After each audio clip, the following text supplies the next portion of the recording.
There is something wrong, deeply wrong about a room full of women who all smell the same.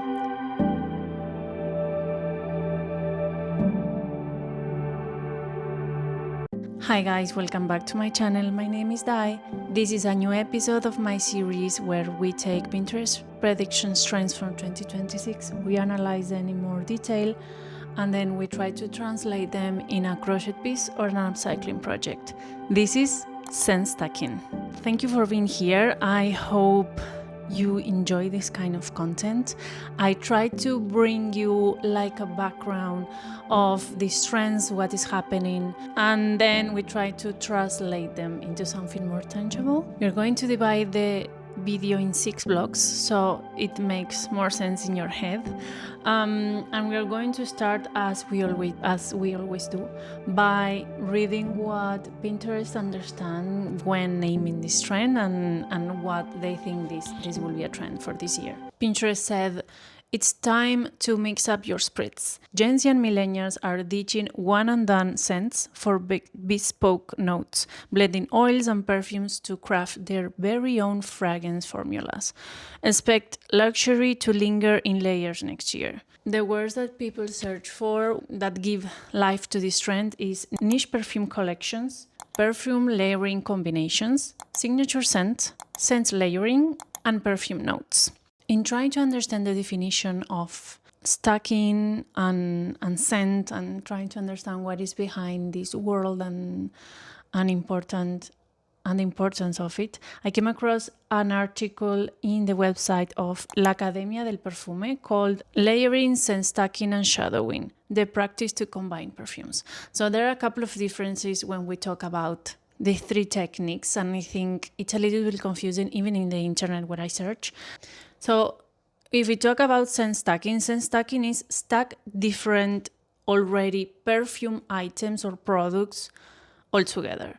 So you're not creating something from scratch, you're just combining things that you already have perfume. It doesn't speak, scent stacking doesn't speak about perfumes itself. It talks about items. So what this means is that you are stacking your deodorant with your perfume, with your body wash, with your hand cream. All these products separately have their own scent and perfumes, and you are just putting them together, and this creates your unique scent, which is what people are after. The important thing here is that they have the same olfactive identity or are complementary, because sometimes things just don't go well together. When we talk about layering, it's combining 2 or more perfumes on your skin. So now, yes, we are talking about directly perfumes. So what it does is that you put 2 perfumes together and they evolve into a new fragrance. And this is a way that you create a unique combination that only you wear. Here, I think that if you're not an expert, I will recommend to check a couple of written articles or even combinations that are already in the internet. So they teach you how to combine different scents or even different perfumes. We are going to go over some examples here. Finally, we have shadowing. Shadowing is when different fragrance complement each other without eliminating any of the other, which is important. This is important because you can control contrast, and olfactive coherence is very important here, because if not, one will eat the other one, let's say. Now let's jump into a little bit of the history that is behind perfumes and perfumists, and how this very old practice came to be and how it survives all these years. I think I want to start with one quote that I read in an actual magazine. This is the magazine. I got this magazine. I went last year on a very express trip to Venice, and I was at the airport for a couple of hours, and I got this magazine from it's a free magazine they have in the area. It's called In Time, Venice and Veneto. This is the edition from September-October 2025. This is the funny thing. When you're looking for things, the universe bring it to you. I mean, I swear. For all the videos that I have done so far, if I choose a subject, then I think my subconscious will look for things that will help me and bring you more information. So this is one example. They have an article called A Journey Through the History of Perfume. Actually, they're presenting a collection from the Storm family. They have more than 500 perfume bottles. Of course, they are empty. And they have since almost like hundreds and hundreds and hundreds of years ago, even when perfume was kept in these terracotta ceramic vessels. And then when glass was discovered, of course, perfumes change bottles to glass because it's the best way to conserve perfume, of course, and the principles and their scent. One of the quotes that they put here, apart from, I mean, the article is really nice. It talk about the different bottles and a little bit of the history. I will put a couple of photos here of the bottles, but I think the quote that I really like from the article is one that says, "It has served as a cosmetic, a remedy, and has borne and still bears sacred significance." So the important thing is that nowadays it represents, well, it has mutated during across the years, but originally it has a very spirituality and sacred meaning, perfume and scents and everything. And now I think it's a little bit, excuse my English, but a little bit prostitute into what it means and what it stands for. Trying to understand the history of perfume, I came across a website which actually is a boutique perfumist house, which is called Dilly House. They have a great, and I recommend, 40-page free guide that you can download about perfume, the history, and of course they teach you how to do the scent stacking that's happening right now. I download the guide, I'm reading it, and let me tell you, it's very worth my time. The guide is beautifully put together, so congratulations to them. And I took a couple of quotes from there. I'm gonna link everything below, of course. They give us a couple of information about history that, to be honest, it was hard for me to find. So here is very nicely and put together. The earliest recorded perfume year is from 1200 BCE in Egypt. This person was almost part of the realm of royalty in Egypt, so it was a very important position. And at that time, they used different scents to mark the passage of time through the day. So after Egypt, of course, at that time, the perfume were kept in terracotta basils. So this is how perfume started. It wasn't perfume as we know it today. We were talking about more about scents and distillation of plants and herbs. Then we can talk about the Vedic. Vedic, they treated scent and perfume as a very sacred and spirituality tool. They treated the sacred and the well-perfumed as one and the same. They have specific plants with both spiritual and medical purposes. This wasn't fragrance for the sake of smelling pleasant. It was fragrance as practice, as knowledge, as devotion.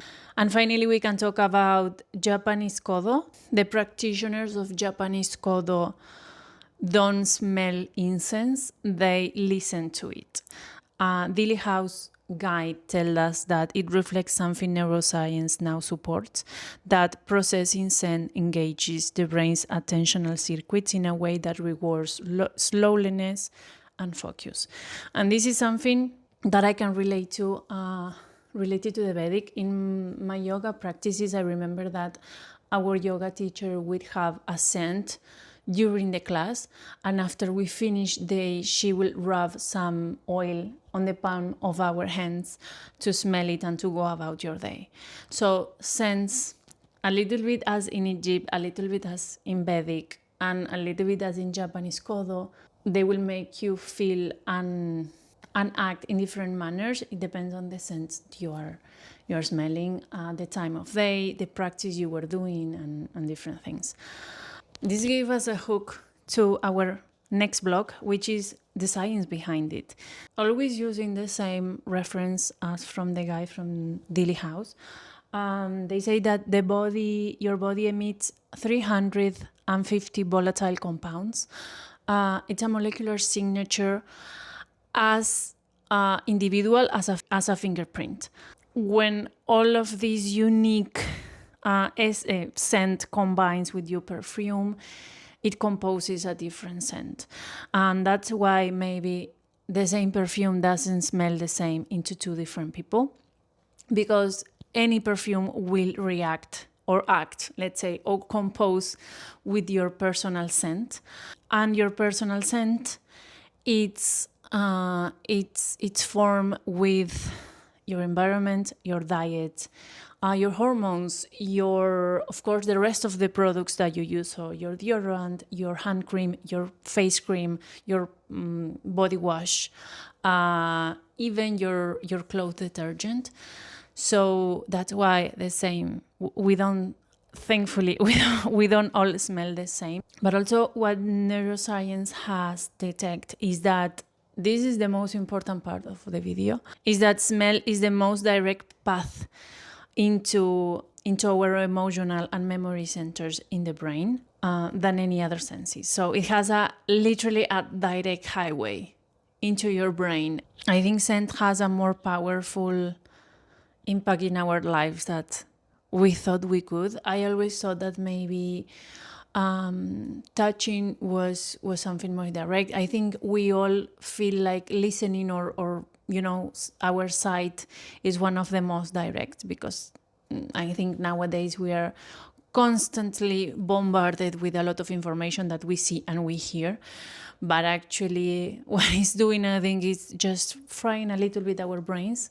So smell can literally ground you. That's why I think a lot of meditation practice, yoga practice, and mindfulness in general always recommend you to have like a calming scent next to you, because they know what they're doing. They know what they're talking about. And if you go back in history, you can see that it's embedded into the birthright of yoga as a practice. So why is this a trend? No, like why this is now so important?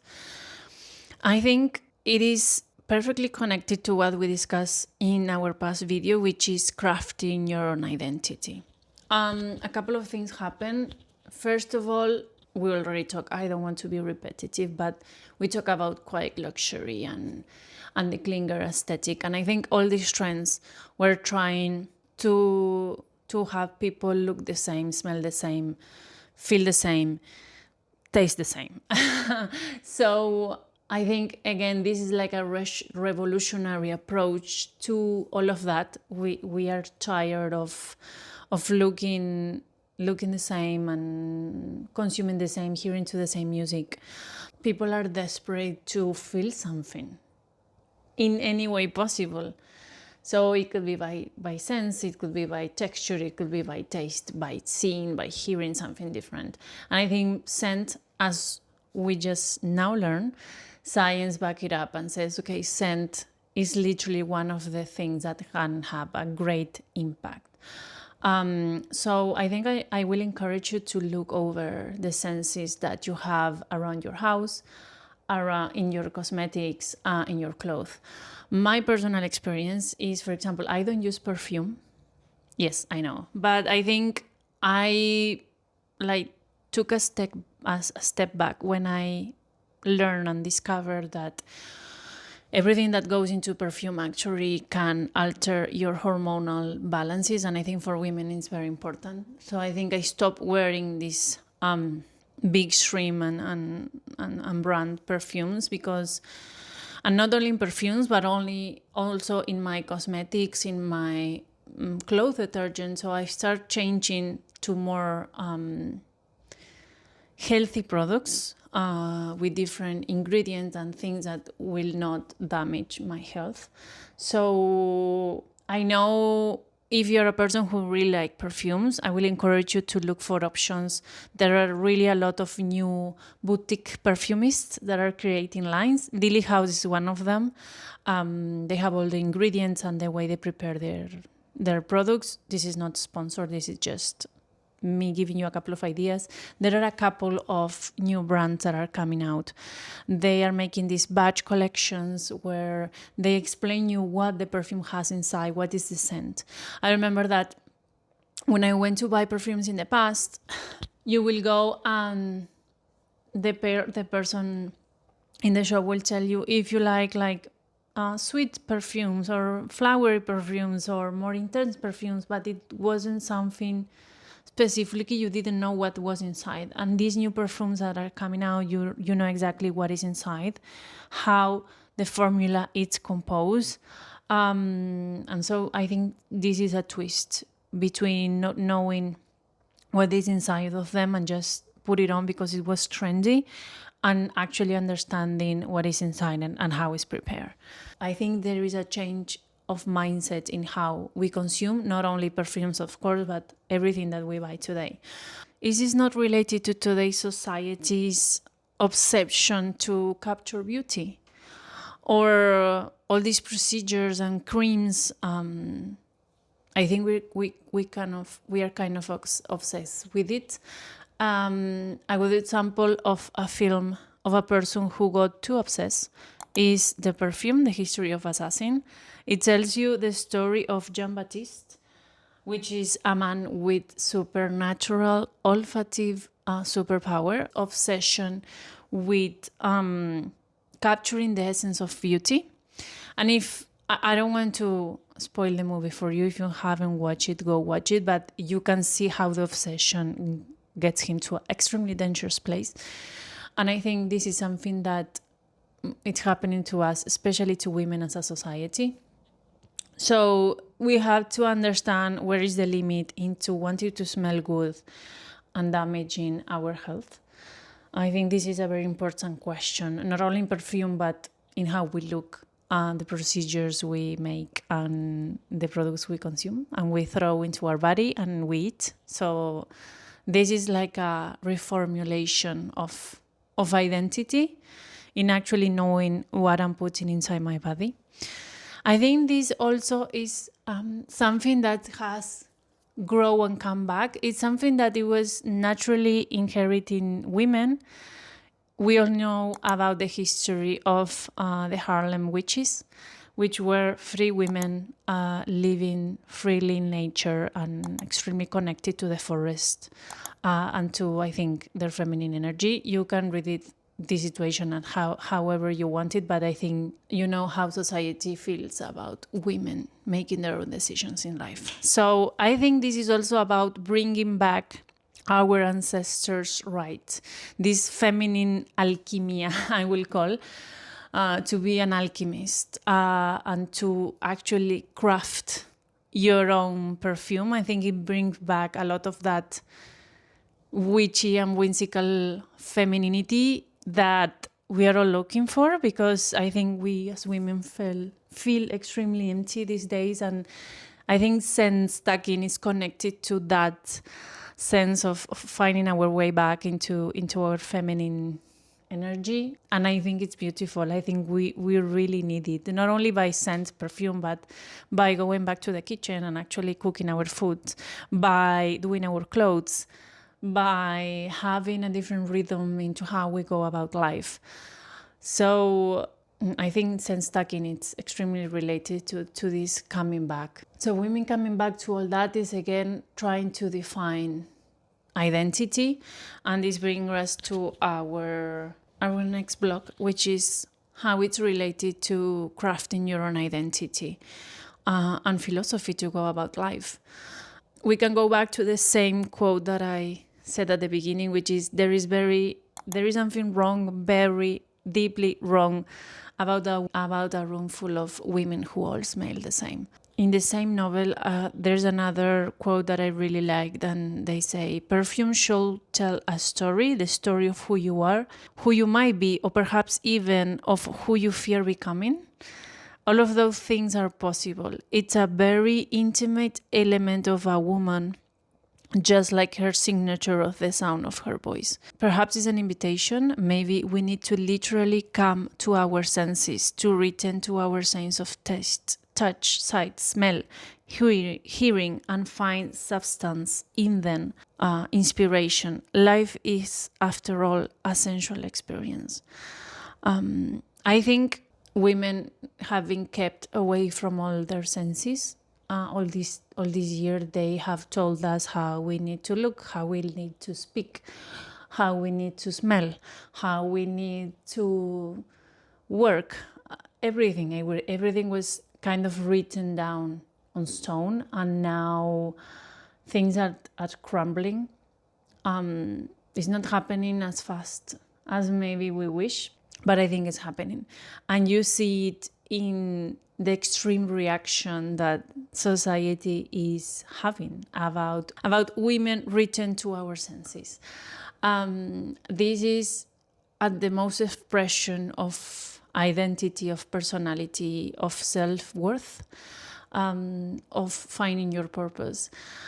And so it may start with you finding your scent, but maybe your scent will give you the power to become the person you want to be. All these quotes are from the Perfume collection, as I said, from Kathleen Tessaro. I highly recommend you read the book. It's about a woman finding her identity through a surprise inheritance. It talks about perfume, how it's formed, and how it can create and help you craft your identity. So I think it's very on point for this. Another book that I will recommend is not related to scent, to perfume. It's related to scent. It's a Latin American book called Como Agua para Chocolate from Laura Esquivel. It's story about a woman recreating memory out of the smell of the recipes she inherited from her aunt. So it's the power of smell helping you recreate memory and experiences. The book is also really nice. It's translated into different languages, so you will find it in English, you will find it in French, you will find it in Portuguese. It's a very important book. Finally, I think we are going to go into a more practical part of the video. We're going to talk about how to actually do the scent stacking and what to avoid, so mistakes and errors. I think if you don't want to read the guide that I suggest, there's a lot of also YouTube videos that give you an introduction and a more practical approach. Then you have pages like John Malone London. They have a tool to help you combine your fragrances. So you will choose the main scent, and then they will help you to find combinations for that, which I think is really useful if you're starting from zero. I highly recommend that you check different boutique perfumes. So Dilly House is one of them. Is this idea. They will tell you the whole story. They will tell you the ingredients they have. Usually they use very clean materials to do the perfumes, to make the perfumes. And you can see the whole story. It's not just a product dead on a shelf that you will grab and put it on without understanding what's inside it. Again, we are talking about a more conscious consumer that we had before. Dilly House in their page also give us a couple of principles that I think it's really important bringing now. So the first one is structure before impulse. This is the first one, and it's what stays and what lingers. So just understand how the different products and the scents combine together. The second one is that contrast create depth. So sometimes we combine two perfumes that smell the same. Maybe you put on a lavender cream and a lavender perfume, but actually, like in colors, What sometimes combined best is when you find contrast, which is between scents. There are a lot of pins in Pinterest that show you how to contrast different scents, which I think are useful. And then, of course, you can find a YouTube video, and in this guide, of course, they teach you how to contrast different scents. The third one to consider is that the skin chemistry is one of the ingredients of the scent stacking. So as we say before, we have a special scent fingerprint, let's say. So this is something that goes inside and it's part of your scent stacking. So how the perfume you're using react to the perfumes you want to combine as well. This is something we overlook.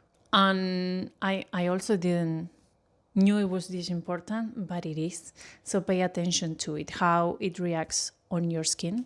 Then the sequence and timing matters. So when you combine different perfumes, especially, or different products, there is a special step-by-step that you have to follow. So there are some things that you have to put on first, wait for 30 minutes, and then put the other one.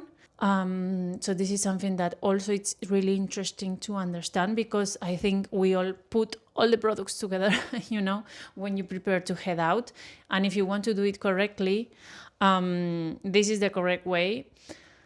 I don't want to bring you another 12-step routine in how to use perfume, because we already have too much things with the skincare and everything. But this is something you may consider if you're going into scent stacking.